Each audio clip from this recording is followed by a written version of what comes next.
Hoje eu vou trazer para vocês os principais apontamentos sobre os poderes da administração. Em regra, os poderes da administração decorrem da supremacia do interesse público sobre o privado, ou seja, são os poderes da administração que asseguram a imposição, a hierarquia, a disciplina, o poder de polícia. Pessoal, ninguém ninguém fura um sinal vermelho, por quê? Porque sabe que vai ser multado. Você pode até questionar, mas eu estou com o meu veículo, meu direito de ir e vir. Peraí, seu direito de ir e vir, seu direito privado não se sobrepõe ao direito público, porque tem o poder de polícia que impõe a possibilidade de você ser multado, e é por isso que você para no sinal vermelho. É por isso que você requer uma licença para construir, é por isso que você faz a habilitação, você passa pelos testes da habilitação para que você possa ter acesso a ela. Os poderes da administração são 6 e a gente vai ver de forma pautada cada um deles, suas principais características. O primeiro deles que a gente vai ver é o poder vinculado. Pessoal, poder vinculado, pensem comigo, vinculado, unido. Nosso caso, o poder vinculado é vinculado à lei, ou seja, são os atos que decorrem da lei. A lei especificamente impõe qual que vai ser a conduta do agente diante de determinada situação. Exemplo, vamos supor que você tem o estatuto da entidade do Estado do Mato Grosso, o Estatuto Federal de Servidores Civis, que impõe determinada conduta, se praticada, terá como penalidade a demissão. Bom, se eu praticar essa conduta, não há outra possibilidade de imputação a mim como penalidade que não seja demissão. É simples, praticou determinada conduta, penalidade de demissão, ponto, acabou. Não há possibilidade, não há margem de escolha, não há possibilidade do administrador escolher qual que é a punição ideal para ele. Não, se você praticou determinado ato, a punição será esta. Ou seja, o ato não tem margem de escolha, o ato decorre totalmente da previsão legal. Exemplo, pessoal, se eu, por exemplo, quero mudar de CNH ou quero fazer a minha primeira CNH, eu tenho que passar pelas provas, eu tenho que passar pelo teste psicotécnico. A partir da aprovação em todas essas fases, não há opção ao poder público senão me entregar a CNH. Passei por todas as fases, ou seja, avaliem comigo. Passei por todas as fases e provas. Sim, o que o Estado tem que me dar? A minha habilitação. Qual que é o prazo? O prazo previsto para todos. Ah, mas eu acho que eu vou esperar um pouquinho mais para entregar para a Janaína. Não, não pode. Esse ato é vinculado. Se eu passei por todas as fases, se eu passei por todas as provas, você tem a obrigação de me dar a CNH. Não há margem de escolha alguma. Aqui, ó, sem margem de escolha. E veja, pensem comigo, se o ato advém de uma previsão legal estrita, que eu imponho todo o trâmite dele, se eu fujo, se eu falho nesse ato, qualquer falha que tiver, vai contra a lei. Se vai contra a lei, é ilegal.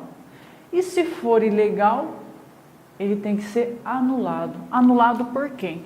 Então, a primeira coisa que vocês têm que decorar é o seguinte: ato vinculado, ele vai ser anulado. Por quê? Se ele está, reitero para vocês, se a sua formatação está estritamente de acordo com a lei, qualquer saída, qualquer margem de falha ou de impropriedade desse ato torna-se ilegal. Se é ilegal, é nulo. E quem que pode anular um ato vinculado?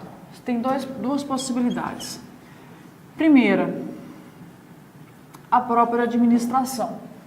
A própria administração, a partir do momento que ela visualiza que há que esse ato é nulo, que esse ato é falho, ela mesma pode corrigi-lo, fazendo a anulação dele. E a segunda opção seria o Poder Judiciário. O Poder Judiciário tem uma diferença que é a própria administração, porque o Poder Judiciário você tem que bater a porta dele. Falou, ó, Poder Judiciário, eu já entrei com uma reclamação na administração e eu apontei que esse ato é nulo, é ilegal, precisa ser anulado, mas a administração não fez nada. Poder Judiciário, eu preciso que você me ajude. Considerando que esse ato é vinculado, eu preciso que você o anule. Sim, é possível. Então veja, ato vinculado decorre da lei, não tem margem de escolha. Pode ser anulado pela própria administração que emanou o ato ou pelo Poder Judiciário. A grande questão que vocês não podem esquecer é que o Poder Judiciário tem que ser provocado.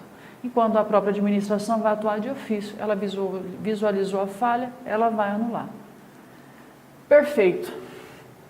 Segundo poder, discricionário. O O discricionário, de forma diferente do vinculado, ele possui uma margem de escolha. Peraí, mas uma margem de escolha determinada pela lei. Não é porque é discricionário, é uma anarquia, é bagunçado. Não é assim que funciona. Veja bem, imagine vocês que determinada infração, se praticada pelo agente público, pode ser aplicada a pena de suspensão de 1 a 90 dias. 1 a 90 dias significa que eu posso aplicar a suspensão de 10, de 20, de 15, de 80, de 90 dias. 120 dias não, 120 dias não. Por quê? Porque nessa hipótese que eu estou dando para vocês, praticada a infração, eu tenho a possibilidade aqui, ó, de aplicar a suspensão de 1 a 90. A minha discricionariedade é limitada por lei, porque vou escolher a potencialidade da minha punição de 1 a 90 dias. Pode ser 91? Não, não é porque é discricionário, significa que é totalmente, a escolha é a partir da conveniência daquele que está aplicando a sanção. Não, a escolha é a partir da conveniência, mas nos limites da lei. Tanto que, por exemplo, o exemplo que eu dei para vocês, suspensão de 1 a 90 dias, não mais que isso, ultrapassado, não é possível, vai contra a lei, torna-se ilegal. Presta atenção em outra coisa. Quando eu falo em ato discricionário, eu estou fazendo uma análise de conveniência e oportunidade. Por quê? Bom, se eu tenho um prazo de 1 a 90 dias, vai ser de acordo com a gravidade dessa infração praticada que eu vou avaliar qual que vai ser o período de suspensão. Então, se eu estou falando que eu estou avaliando o período de suspensão, significa que eu estou avaliando o mérito do ato. Se eu estou avaliando o mérito do ato, o Poder Judiciário não pode interferir aqui não. O que isso significa para vocês? Significa que no caso desse ato ser inconveniente, inoportuno, a única pessoa, o único ente, não a pessoa, o único ente que pode interferir nele por meio da revogação é a própria administração. Vem aqui comigo. Enquanto que o vinculado, olha o quadradinho aqui, ó. Enquanto que o vinculado ele é passivo de anulação, ele é anulado, o discricionário ele é revogado. Por quê? Porque a revogação advém de uma análise de mérito. A anulação do vinculado é o Poder Judiciário e o próprio ente. E a revogação do discricionário é tão somente do próprio ente. Pessoal, analisem comigo. Aí você pensa, que situação haveria para um ato ser revogado? Pessoal, Copa do Mundo. Durante o período da Copa do Mundo, o estádio que fica em Cuiabá, imagine você que nos dias de jogos, as vias próximas do estádio, era conveniente que eles tornassem dos dias de jogos uma via única, para evitar o transtorno de trânsito. Ótimo, foi emanada uma lei durante o período que, durante o período da Copa, nos jogos dos dias X e tal, as vias seriam via única. Perfeito. Ultrapassado o período da Copa, tem necessidade de manter essa lei? Não. É inconveniente e inoportuno. Esse ato ele vai ser revogado, porque ele serviu, ele é legal, ele cumpriu com a função durante um período X. Ultrapassado esse período, não tem por que mantê-lo. Por isso que a revogação do ato discricionário dá-se em razão da oportunidade e conveniência. Olha aqui, venham comigo aqui. Discricionário. Possui margem de escolha. O contrário do vinculado, que não tem margem de escolha, vinculado decorre da lei, discricionário decorre da lei, mas eu possuo margem de escolha.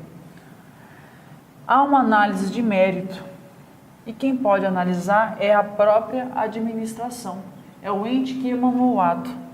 A revogação dá-se a partir de uma análise de mérito, a partir da conveniência e oportunidade na manutenção desse ato. Veja, analisei o ato, verifiquei que era inconveniente e inoportuno, posso revogá-lo. Quem pode revogar? O próprio ente que emanou. Mais uma vez para que vocês decorem. Ato vinculado, a análise é de legalidade. A análise de legalidade impõe a sua anulação. Por quem? Poder Judiciário ou ente que emanou.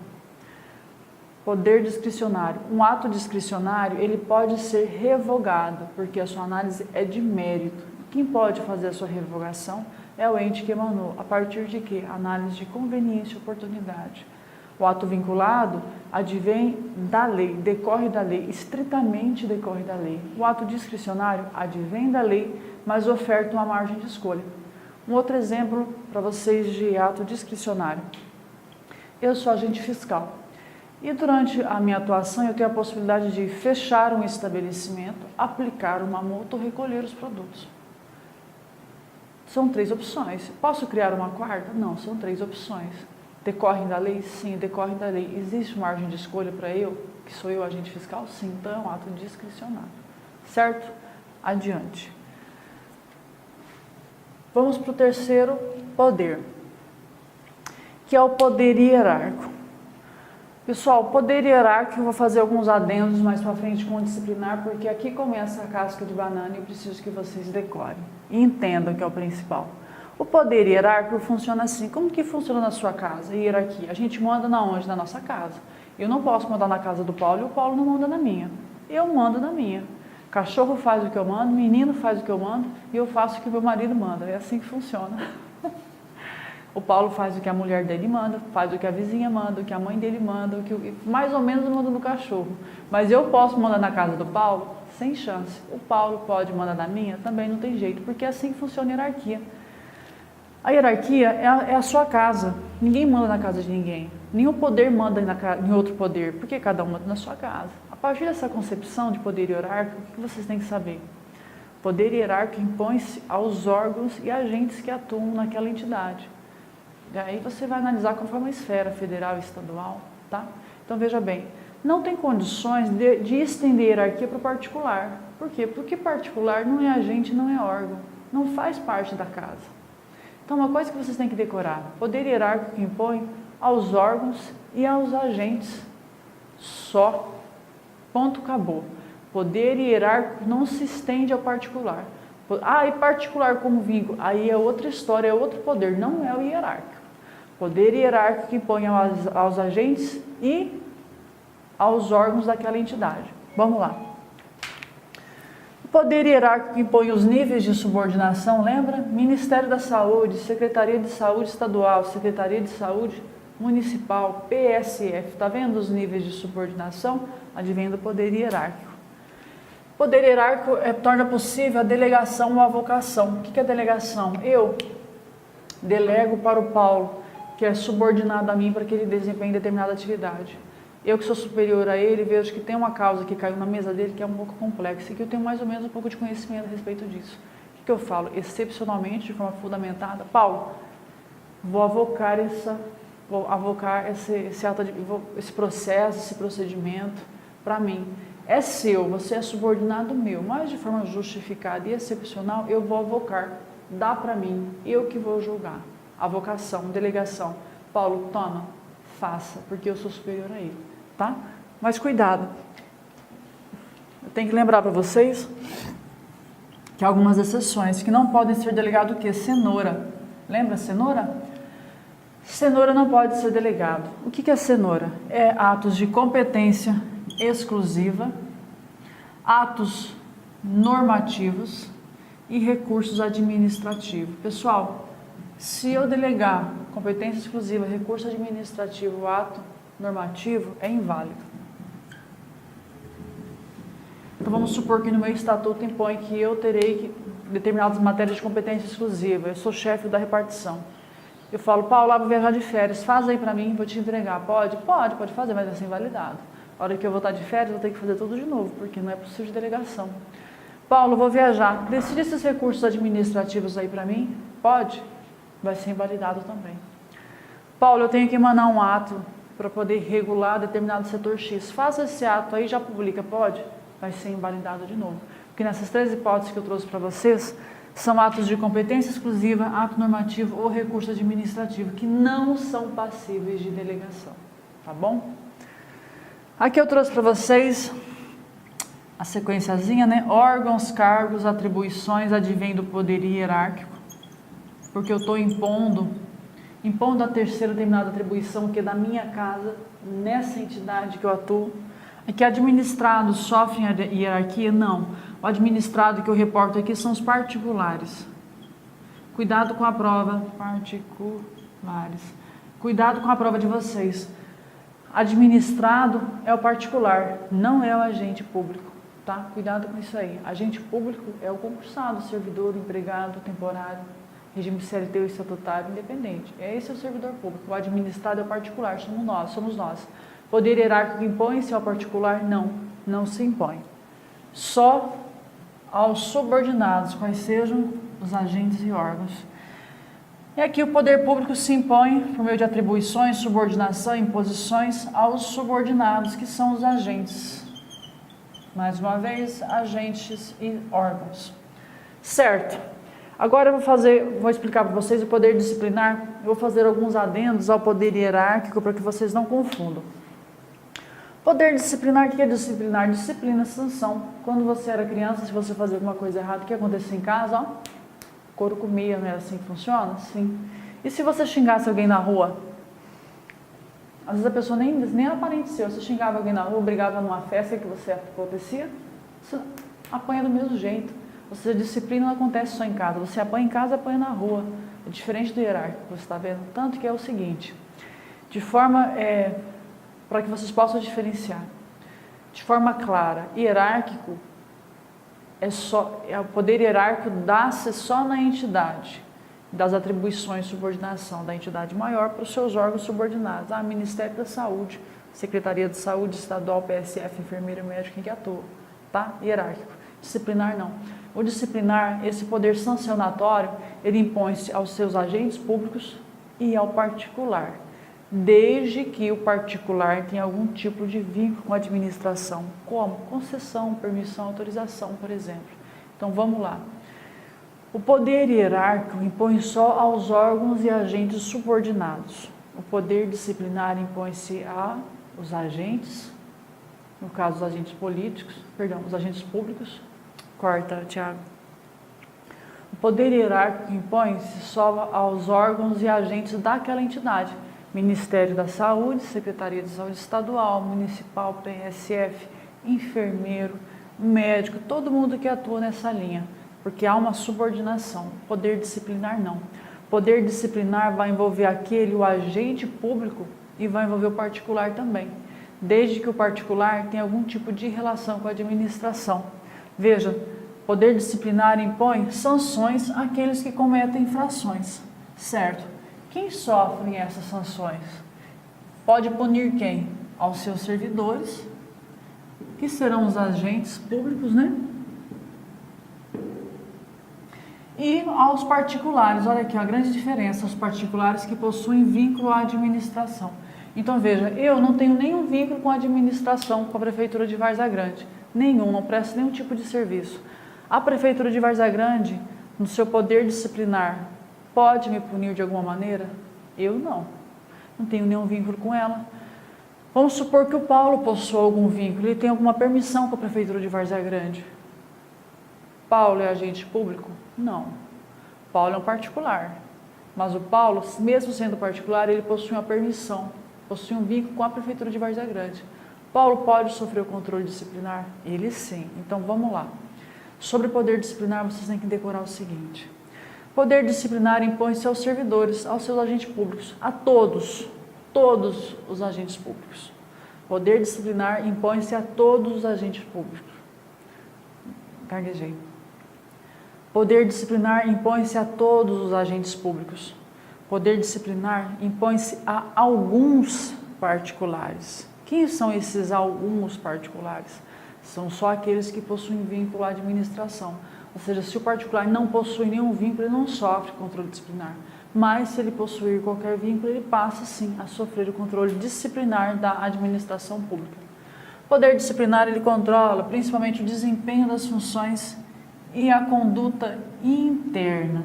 É a infração, é o PAD. Fez algo errado? PAD. Fez algo errado? Sindicância. Tá? Traduz dessa maneira. A grande diferença entre o hierárquico e o disciplinar, que vocês não podem se esquecer, caiu na questão subordina-se, comanda. Falei, peraí, subordinação é hierárquico.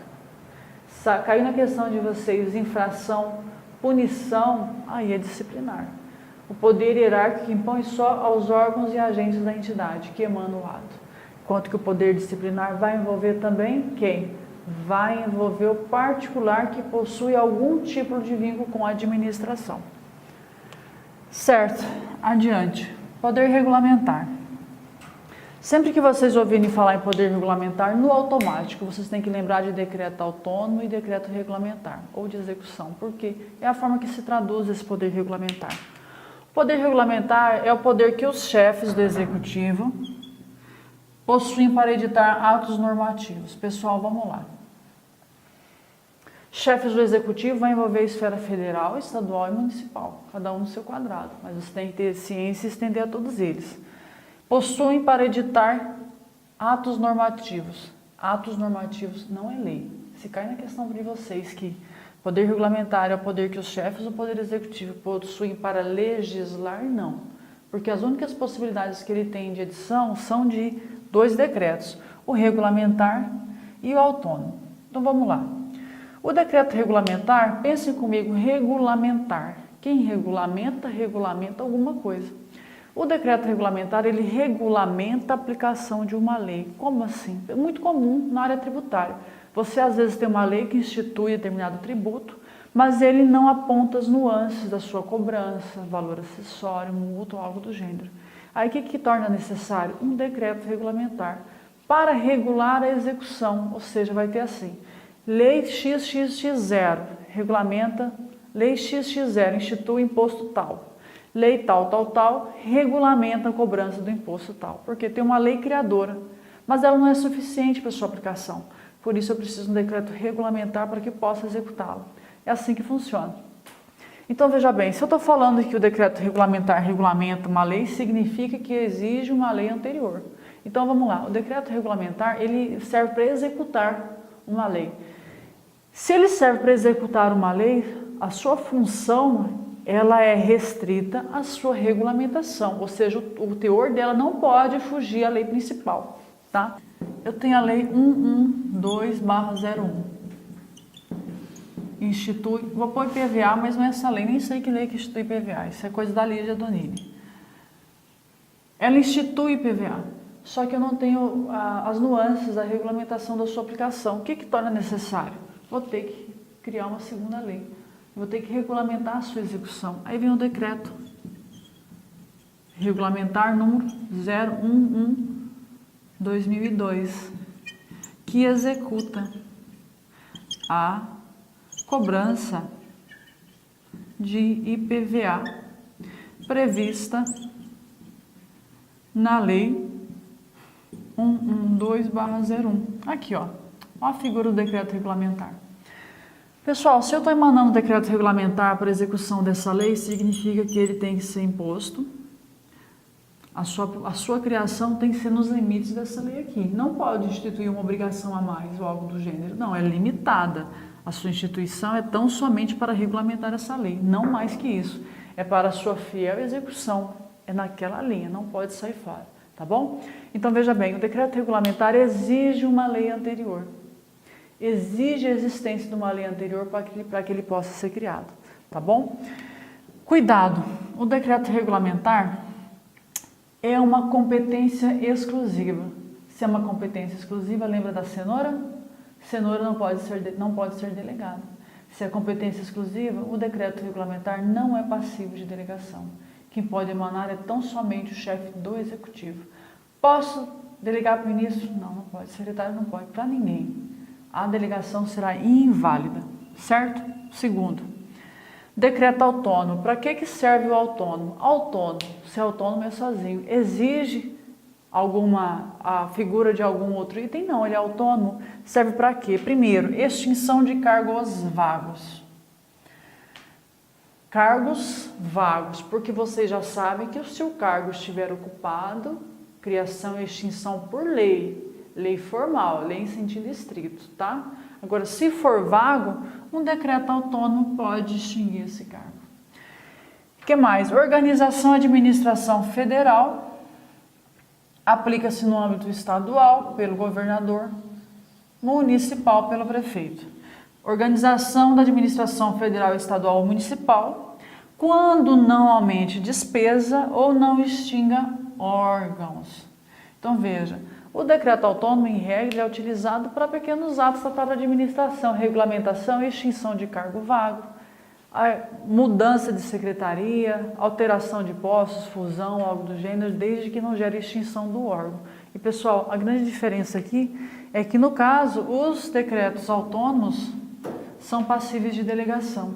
Tanto que na própria CEF vocês virão na lei federal que é a possibilidade de delegação para ministro de Estado, PGR e AGU, Procurador-Geral da República e Advogado-Geral da União. Então vamos lá. Decreto regulamentar exige uma lei anterior, porque a sua função é exatamente para a execução de uma lei anterior. Não pode ser delegado. Decreto autônomo, ele é autônomo, não exige lei alguma, pode ser delegado e é utilizado para extinguir cargos vagos para organização da administração federal, estadual, municipal, desde que não aumente despesa e nem extinga órgão. Pessoal, agora vamos para o último poder, poder de polícia. Fiquem descansados que essa letrinha linda aqui, vocês vão ter o material em PDF. Não sei se vocês conseguem visualizar com clareza, mas tentar no material de vocês, inclusive de forma mais completa e com mais conceitos, tá? Poder de polícia. Pessoal, quando eu falo poder de polícia, eu me refiro à polícia administrativa, que exerce um controle anterior a qualquer tipo de infração, tá? Não confundo com a polícia judiciária. A polícia judiciária é posterior à prática infracional, que é a PJC, Polícia Civil Federal, por exemplo. Ela atua após, é posterior. Poder de polícia relacionado à polícia administrativa. Decorem, não confundam isso.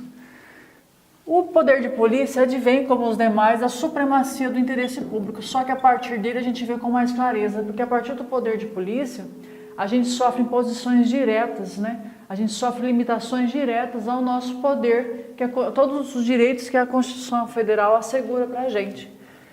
Pessoal, o poder de polícia ele tem uma interferência, impõe interferência e limitações ao interesse privado. Todos os interesses previstos na CF. Está indo contra? É ilegal? Não. Por quê? Poder de polícia, reitero para vocês, advém da supremacia do poder público, do direito público sobre o privado.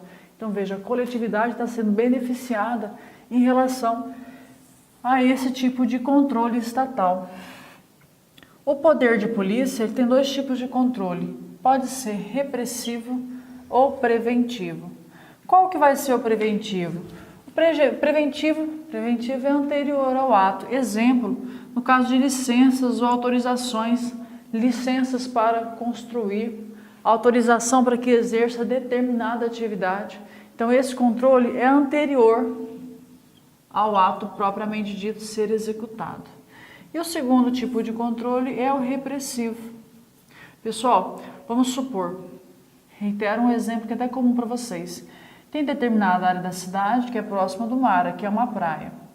O Paulo quer construir um prédio de 6 andares. A administração fala, não pode. Essa área você pode construir prédio de até 3 andares, não 6. No ato da licença, é feito esse controle. Fala, Paulo, eu vou te dar licença para um prédio de 3 andares, só, porque há vedação para construção superior a isso. E o Paulo, ó, vida louca, não está nem aí. Construiu o prédio de 3 andares, falou, duvido que virão fiscalizar, já vou subir o 4º andar. Quando estava subindo o 4º andar, veio o fiscal, falou, não pode. Esse 4º andar vai ter que ser destruído. Se você não destruir em 5 dias, ó, até aqui o controle era preventivo, licença, só de 3 andares, fiscalização. A partir do momento que o Paulo construiu o 4º andar, a administração fala, você tem 5 dias para destruir. Se você não destruir essa parede do 4º andar, eu venho aqui e vou derrubar. Repressivo. Se você não fizer o que a administração está impondo de forma preventiva, certamente você vai sofrer o controle preventivo.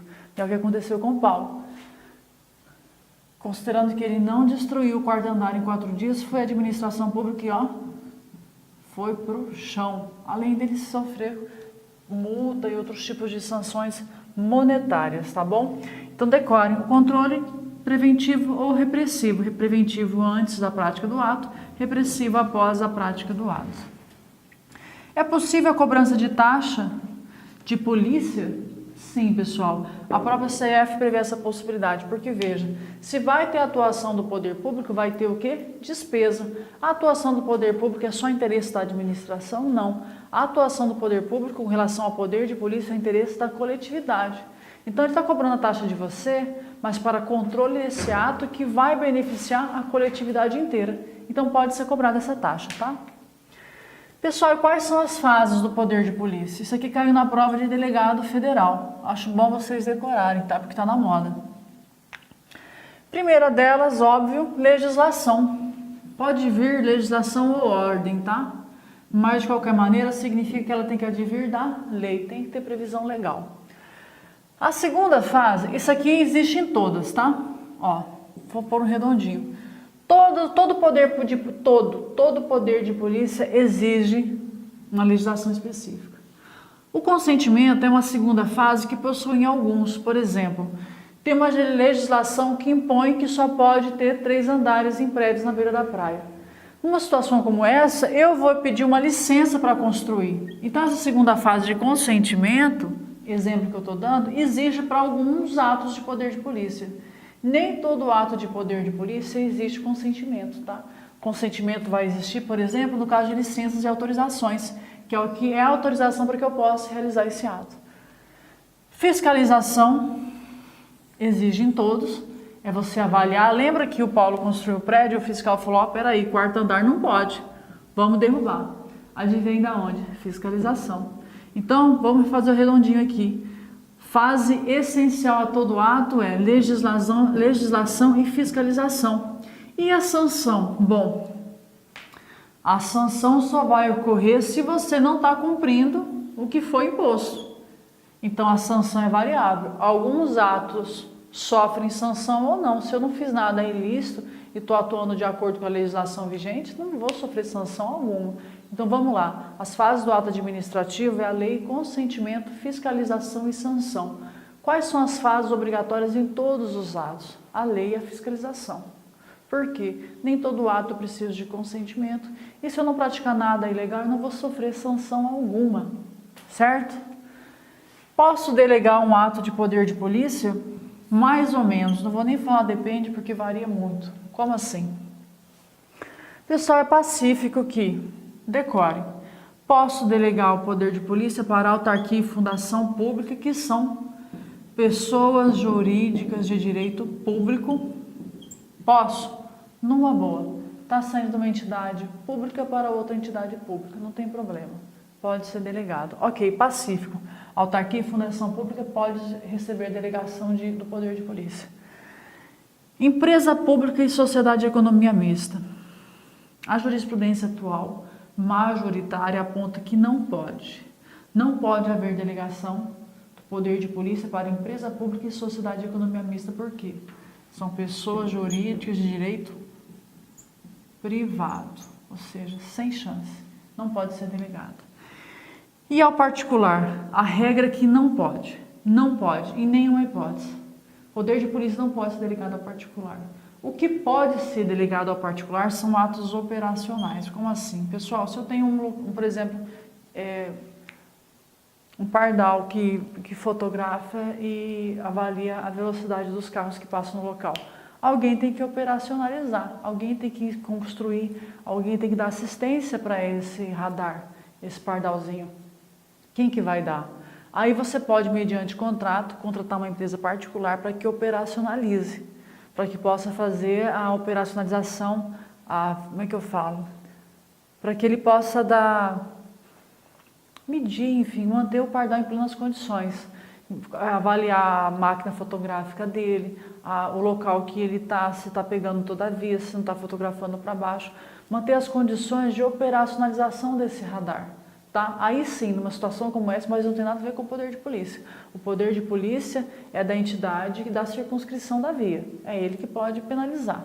Mas veja, para que o radar funcione, alguém vai ter que manter em pleno funcionamento. Então, a operacionalização desse radar pode dar para o particular. Então, vamos lá. Poder de polícia pode ser delegado ao particular? Não, em nenhuma hipótese. A única coisa que o particular pode contribuir com o poder de polícia é na operacionalização. Ou seja, manter o funcionamento, no caso do exemplo que eu dei, desse radar que vai fotografar carros acima da velocidade. Certo? Encerramos isso aqui. E com relação aos atributos, são 3. Discricionariedade, autoexecutoriedade e coercibilidade. Cuidado com isso aqui. Primeiro, regra geral.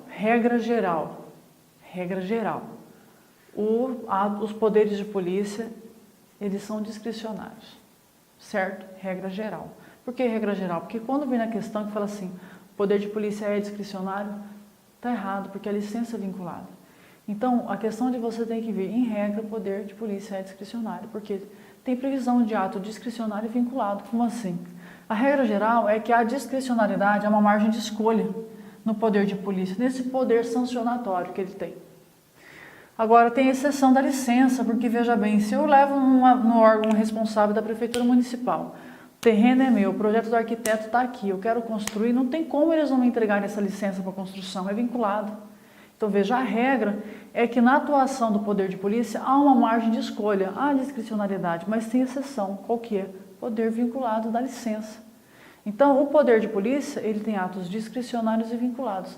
A grande maioria, 99,9%, é discricionário, 1% é vinculado.